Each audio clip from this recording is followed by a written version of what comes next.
Next candidate who's running for Lieutenant Governor is Senator Lynn Hinds.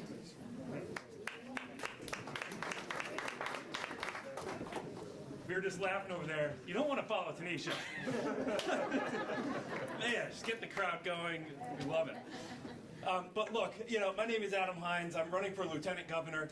And quite honestly, it's because there are rare moments in history when you have an opportunity to finally make progress on equity and finally learn the lessons from what we've seen in recent years to change the direction of this Commonwealth. It's what got me into this race, and it's going to take bold leadership. Leaders with a background, proven background of bringing people together. That's exactly what I did for nearly 10 years in the United Nations. I worked in the Middle East. I was in Baghdad. I was in Syria and Jerusalem. And it was all based around either ceasefires and negotiations around disputed territory and on and on. And I know that sounds tough, but if you think that's bad, try negotiating between the Senate and the House up on Beacon Hill to get a bill out of committee. It's not easy. I mean, you need these skills. I'm not looking at you guys, the House members.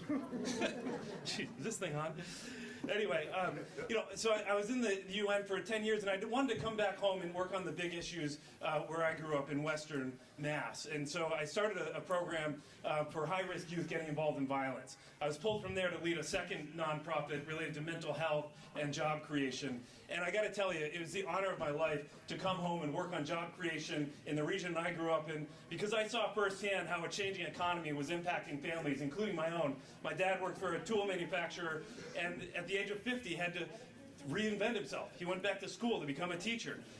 Just retired recently from the MTA, and is still a proud member. And I got to tell you, to all you labor guys and sisters and brothers, thank you, thank you, thank you. I mean, we need you. It's because of our economy that's had decades of wage stagnation and stifled mobility that we found ourselves where we were during COVID, with so many people living close to the edge. No matter how hard you work, no matter how many hours in a day, you can still be close to economic disaster, and it's just not right. Look, I've drawn on all these experiences in the Senate. I'm in my third term. I'm currently leading the Senate effort to reimagine Massachusetts, to make sure that we're taking the lessons and being prepared for the work of the future. And I focus on transportation. And so we're starting a new train line from Pittsfield to New York City, connecting with economic centers so that our region can thrive. And we'll continue that great work as your next Lieutenant Governor. I'll close with this. I recently became a father. I have an 8-month-old son, Raphael. Yeah, I know.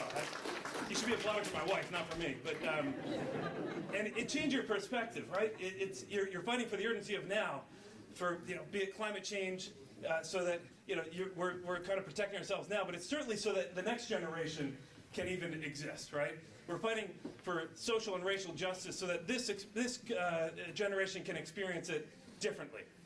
And in fact, my son is a part of the migration story. My wife is Mexican-American, Alicia, and her grandfather came to this country, drove trucks his entire life so that she could have every opportunity available to her. And yet, the data says that that type of intergenerational mobility is almost non-existent right now. And that's what I want to restore in this Commonwealth. I can't wait to work with all of you for the months ahead. And thanks for giving me your time this morning. Keep up your great work.